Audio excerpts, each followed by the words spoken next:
Hello, welcome to निदान हिंदी साहित्य channel. तो आप सबका स्वागत है। और आज का हमारा यूनिट 6 है। और आज बिना किसी टाइम ज़्यादा एक्स्ट्रा गवाए, ठीक है, जैसा कि ज़्यादा टाइम लगाने की वजह से वीडियो ज़्यादा लोग नहीं देखते हैं, क्योंकि लगता है कि टाइम वेस्ट ही हो रहा है। लेकिन ठीक है, अब उनको क्या ही बताऊँ। अब ठीक है, वो खुद ही समझदार हैं, तो जिनको ज़रूरी लगेगा वो देखेंगे वीडियो, और बाकी तो फिर ऐसे ही है ना।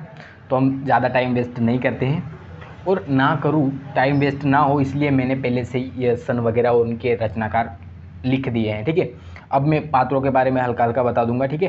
पात्र जो इम्पोर्टेंट मतलब प्रमुख पात्र हैं, गौण पात्रों के बारे में तो आप खुद ही पढ़ोगे, लेकिन प्रमुख पात्र उनके बारे में बता दूंगा, और कहानी किस पर आधारित है, इसका मुख्य विषय क्या है, इसके बारे में बताते हुए आगे बढ़ जाऊंगा, ठीक है। तो आज स्टार्ट करते हैं, जल्दी से, टाइम वेस्ट नहीं करना है ना, ठीक है। तो हमारी सबसे पहला हमारा उपन्यास है देवरानी जेठानी, ठीक है। और ये इसका प्रकाशन वर्ष, जैसे कि मैंने आपको बाकी के वीडियो में भी बता दिया था कि प्रकाशन वर्ष के हिसाब से मैंने सेट कर रखा है, ठीक है। लाइन बाय लाइन आपको क्रोनोलॉजी ऑर्डर में सेट करने की कोई आवश्यकता नहीं, पहले से सेट कर रखा है, ठीक है। आप एक स्क्रीनशॉट ले लो, पूरा मिल जाएगा, या फिर आप इसको नोट कर सकते हो वीडियो पॉज करके, ठीक है।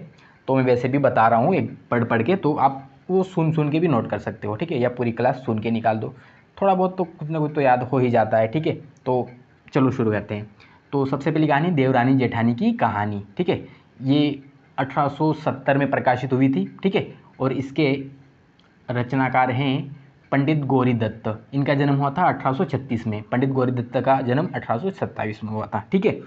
और ये एक बनिया परिवार के जो बारे में बताया गया है, ठीक है। उसके पारिवारिक जीवन के बारे में बताया गया है, जैसे कि इसमें सबसे सर्व सुख करके, सर्व सुख लाल करके एक नाम है, ऐसे ही कुछ है ना, मेरे को थोड़ा ठीक से नहीं आ रहा है। तो उनका मतलब वो एक बनिया है, ठीक है। और उसके दो बेटे होते हैं, एक छोटे लाल है, एक दौलत राम है, और एक छोटे लाल है, ठीक है। और उनकी बड़ा बेटा है दौलत राम, तो बड़े बेटे की बहू मतलब पत्नी का नाम है ज्ञानो, और छोटी का नाम आनंदी है, ठीक है। तो वही देवरानी जेठानी है। तो बड़ी जो बहू है वो पढ़ी लिखी नहीं है, ठीक है, और ईर्ष्यालु है, ठीक है, झगड़ालू है समझ लो।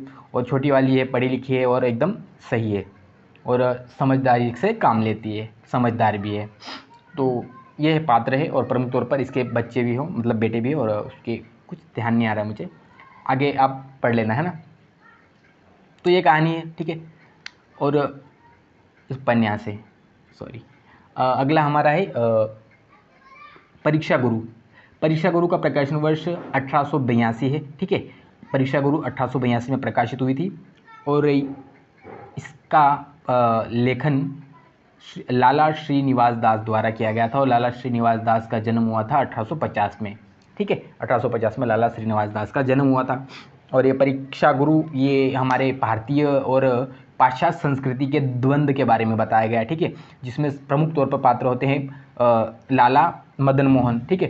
लाला मदन मोहन जो काफ़ी रईस और अमीर इंसान होते हैं, ठीक है, जो अपने आसपास कुछ ऐसे मित्र पाल के रखता है जो चापलूसी करते हैं, और उसकी अमीरी का फ़ायदा उठा के, मतलब उसकी जो भोलेपन का फ़ायदा उठाकर उसको लूटते हैं, ठीक है, और उसको आखिरकार मुसीबत में डाल देते हैं। और उसका एक परम मित्र होता है जो ब्रज किशोर नाम करके एक पात्र है, जो उसका परम मित्र होता है, जिसे उससे वो अपने मतलब समस्या से बाहर निकालता है, ठीक है, हर तरह से उसकी मदद करता है और सही रास्ता दिखाता है। और मदन मोहन रास्ते से भटक जाता है, मतलब क्या क्या गुमराह हो जाता है ना, अपने आसपास ऐसे चापलूस दोस्तों की वजह से वो गुमराह हो जाता है।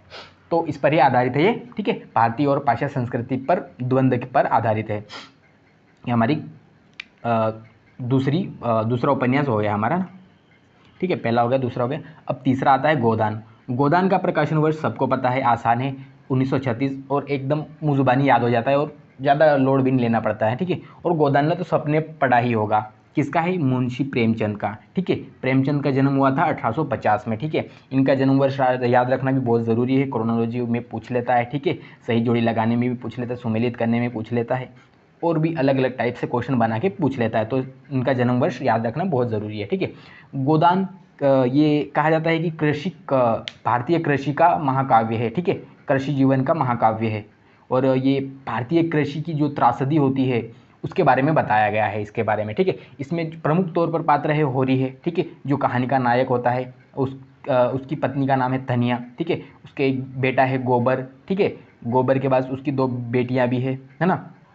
और उसमें प्रमुख तौर पर और पात्र होते हैं, जैसे मालती है, मेहता है, ठीक है। और भी पात्र है जैसे माता दीन है, ठीक है। नहीं, माता दीन नहीं, सॉरी,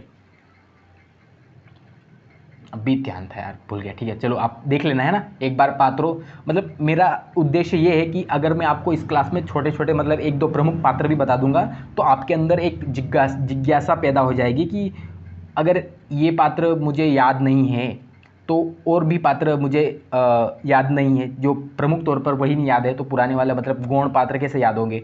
तो आपके मन में थोड़ी बहुत तो जिज्ञासा आनी चाहिए कि मेरे को एक बार पात्र देख लेना चाहिए, एग्जाम से पहले एक बार पात्रों के बारे में जानकारी निकाल लूँ।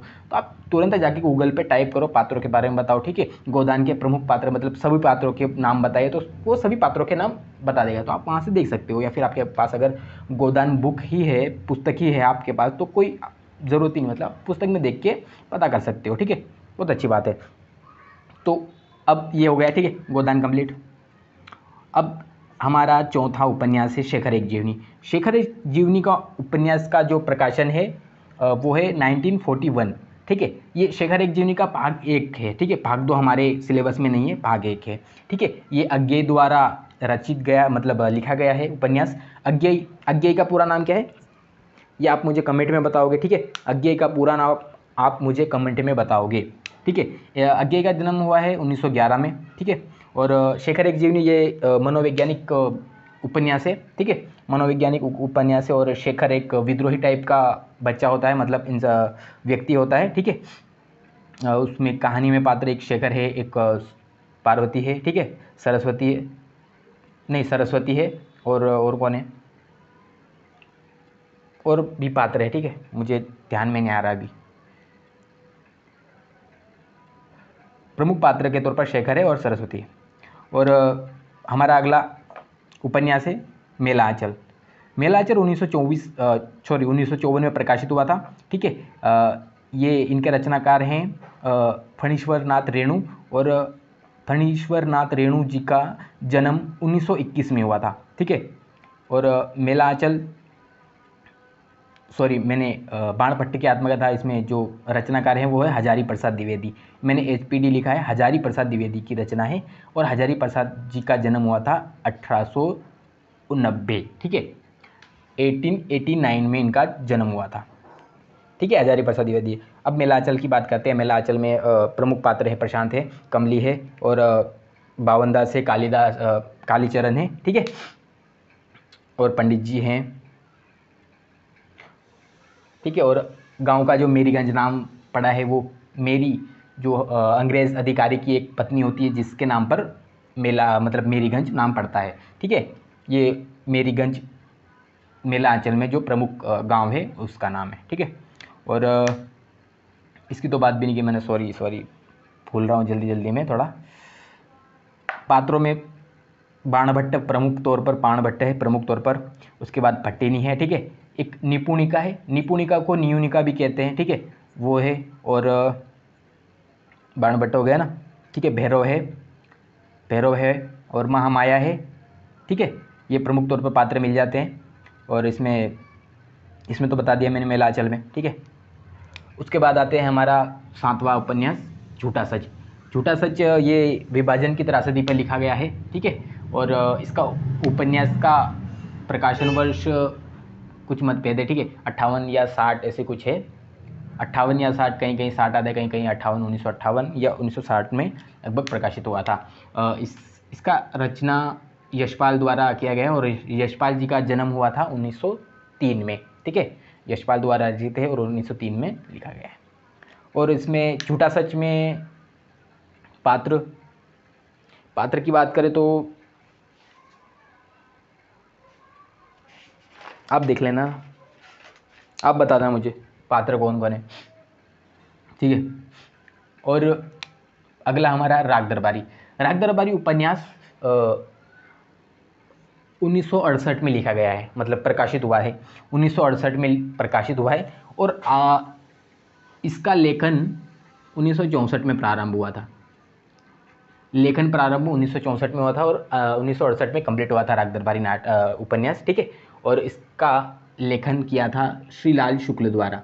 श्रीलाल शुक्ल द्वारा लिखा गया था। और श्रीलाल शुक्ल जी का जन्म हुआ था 1925 में इनका जन्म हुआ था, ठीक है। और इसमें प्रमुख तौर पर ये एक भ्रष्टाचार पर आधारित अपना उपन्यास है, ठीक है। और प्रशासन में जो भ्रष्टाचार चल रहा है उस पर आधारित है। इसमें पात्र में, ठीक है, वैद्य जी हैं, ठीक है, रंगनाथ है, रूपन बाबू है ना, ये प्रमुख तौर पर पात्र सामने आते हैं। और हमारा अगला 9वें नंबर का उपन्यास है आपका बंटी। आपका बंटी का प्रकाशन वर्ष है 1971, 1971 में प्रकाशित हुआ था, ठीक है। आपका बंटी ये मन्नू भंडारी द्वारा लिखा गया है उपन्यास, और मन्नू भंडारी का जन्म हुआ था 1931 को, ठीक है। और इसके पात्र में बंटी ये स्वयं ही है, ठीक है। और उसके एक माता पिता, मतलब ये जो उपन्यास है वो एक तलाकशुदा माता पिता पर आधारित है, ठीक है। जब दो पति पत्नी अलग हो जाते हैं और उनका एक बच्चा भी है, तो उस बच्चे पर क्या बीतती है, इसके ऊपर ये जो हमारा उपन्यास है वो लिखा गया है, ठीक है। और जैसे कि बंटी की जो हालत हो जाती है, ना वो मम्मी के पास रह पाता है, ना ही पापा के पास रह पाता है, उसको फिर आखिरकार उसे एक हॉस्टल में जाना पड़ता है। तो इसी पर आधारित ये उपन्यास है, ठीक है। इसी भावना को समझाने और बताने की कोशिश की गई है, ठीक है। और अगला उपन्यास है 10वें नंबर का मानस का हंस। मानस का हंस उपन्यास, इसका प्रकाशन वर्ष 1972 है, ठीक है। 1972 में प्रकाशित हुआ था। और ये अमृतलाल नागर द्वारा लिखा गया है, ठीक है। अमृतलाल नागर द्वारा लिखा गया है। और अमृतलाल नागर जी का जन्म हुआ था 1916 को। 1916 को अमृतलाल नागर जी का जन्म हुआ था, ठीक है। और इसकी जो मूल भावना है, इसमें प्रमुख तौर पर पात्र हैं तुलसीदास हैं और रत्नावली हैं, ठीक है। और इसमें क्या है, ठीक है, राम और वासना पर द्वंद्व पर आधारित है। जैसे कि तुलसीदास, रत्नावली और उसका प्रेम के बारे में कुछ बताया गया है, आपने पढ़ाई होगा, है ना। मेरा उद्देश्य यही है कि आप इसके सन याद कर लो, है ना, रचनाकार के और प्रकाशन वर्ष का। जो भी उपन्यास है उनका जो प्रकाशन वर्ष है और जो रचनाकार हैं उनके जन्म वर्ष के बारे में आप जान लो, यही उद्देश्य है। बाकी तो सब आप पढ़ा ही है आपने, ठीक है। हमारा 11 नंबर का उपन्यास है धरती धन्ना अपना, ठीक है। धरती धन्ना अपना, इसका प्रकाशन वर्ष 1972 में हुआ है। इसका प्रकाशन वर्ष भी 1972 में हुआ था। इसके रचनाकार हैं जगदीश चंद्र। जगदीश चंद्र का जन्म हुआ था 1930 को, ठीक है। और ये दलित जीवन पर आधारित है, ठीक है। धरती धन्ना अपना दलित जीवन पर आधारित है। इसके पात्रों में एक ज्ञानो है, ठीक है, ज्ञानो है, जस्सो है, और भी कोई है। मेरे को तो 2 ही प्रमुख पात्र याद आ रहे हैं अभी फ़िलहाल में, है ना। मुझे भी देखना पड़ेगा कैसा टीचर है। सॉरी, मतलब मेरा दूसरे सब्जेक्ट में ज़्यादा ध्यान है, तो अभी मैं इस पर आ नहीं पा रहा हूँ, है ना, ठीक है। तो हमारा अगला उपन्यास तमस। तमस का प्रकाशन वर्ष 1973 है, ठीक है। ये भी अपना तमस उपन्यास 1973 को प्रकाशित हुआ था। और ये प्रकाशन, मतलब इसका लेखन किया था भीष्म साहनी ने, ठीक है। भीष्म साहनी ने इसका लेखन किया था। और 1915 भीष्म साहनी जी का जन्म हुआ था 1915 में, ठीक है। और इसका जो मुख्य पात्र है तमस कहानी, ये भी विभाजन की त्रासदी पर आधारित है। और इसके पात्रों में नथु है, ठीक है। नथु के बाद है रिचर्ड है, ठीक है, लीज़ा है, लीज़ा, रिचर्ड, और कौन है, और मुराद अली है, ठीक है। मुराद अली, नथु एक मजदूर है, और मुराद अली नथु को एक शोर मारकर मस्जिद की सीढ़ियों पर फेंकने के लिए कहता है, जिससे दंगा भड़क जाता है। हाँ, हमारा लास्ट 13 नंबर का उपन्यास, इसका प्रकाशन वर्ष 1979 में हुआ था, जिंदगी नामा, ठीक है। ये पंजाब की जो वर्तमान पंजाब है, मतलब विभाजन, जो पंजाब के 2 टुकड़े हुए थे, तो विभाजन के बाद जो पंजाबी जीवन था, पंजाबी परिवार का, मतलब पंजाबी संस्कृति का जो विभाजन के बाद जो स्थिति बन रही थी, उस पर आधारित ये जिंदगीनामा उपन्यास है। ठीक है, जिंदगीनामा उपन्यास की रचना कृष्णा सोबती ने की है, और कृष्णा सोबती का जन्म 1925 में हुआ था। ठीक है, जिंदगीनामा में शाहानी है, शाहजी है, ठीक है,